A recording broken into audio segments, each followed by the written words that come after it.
Welcome back. Well, starting your own business is never easy, especially if you are building a business that's different from many others. You may be limited on resources, and that's exactly the issue my next two guests ran into when they were trying to build a clothing line that only uses organic cotton. Amanda Rinderly and Jonas Clark joined me this morning to talk all about it. Thank you for being here with us. We appreciate it. So the first thing, tell us a little bit about the business.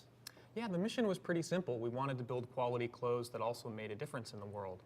And it's not something that gets talked about much, but textiles and apparel has the second largest environmental impact of any industry in the world. Wow. After oil and gas. And so we felt that there was a real opportunity here to try and build good clothes, but that also addressed that problem. Now, what you'd mentioned, they're made from organic cotton. What exactly is organic cotton? Because people hear that and they're probably like, what? So many people associate organic with the food they eat and not necessarily the clothes they wear. Right. But it turns out that cotton is one of the most chemically intensive crops grown in the world. It's grown on a very small percentage of arable land, but accounts for 10% of global pesticides and a full 25% of global insecticides. Now, what made you want to? Cotton's grown without that. So, what made you want to use organic cotton? I mean, was that always a focus from the beginning, or is it something you found out about? So it's something we found out about. We were looking for something more sustainable in the market, and the more we dug into the problem, the more we realized that one of the biggest culprits was cotton, and that there was a real gap in the market in the workplace apparel area. So that was something we wanted to go after. All right, now here you are. So what exactly do you make? What articles of clothing with this organic cotton? Yeah, so we're starting with a line of men's dress shirts. So again, made from 100% organic cotton.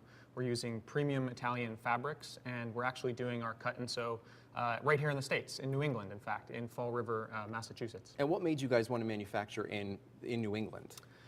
We're both from New England, and so it's funny, when we started this, everyone said, oh, you're going to be doing it overseas, China, or, where are you going to do your production? And, it never really occurred to us to look beyond our back door. New England had been a textile, we've been a textile hub for decades and decades and decades. And, most of that has left, but if you're willing to look, there's still pockets of really high quality manufacturing all over the place. And so that's what we did. We looked around and we found this fantastic factory, and they've been a really great partner for us as we've gotten started. Now, you just went over the articles of clothing that you guys were making. What exactly, I mean, does it feel different from a normal cotton? I mean, how does it compare?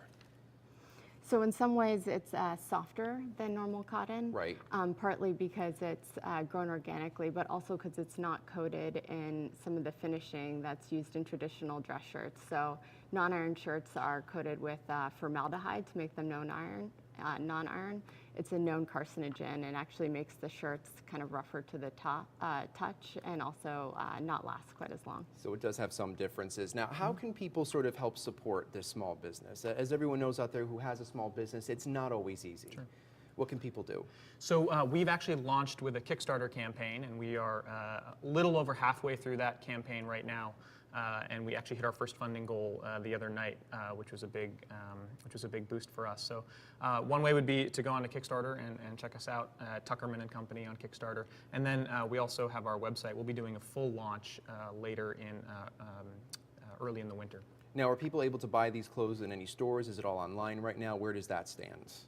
So right now it's all online, so you can make purchases through Kickstarter. It's a pre-sale model, so you go online, you order a shirt, and we'll make that shirt and deliver it to you in the next few months. So obviously you guys are living proof that this can work. And real quick, what advice would you give to people who are in a similar situation starting a small business? Jump in and do it, and ask customers and get all of the feedback you can along the way. You can never get enough feedback. You'll never know if you don't try. So Amanda, Jonas, thank you very much for joining us this morning. We certainly appreciate it.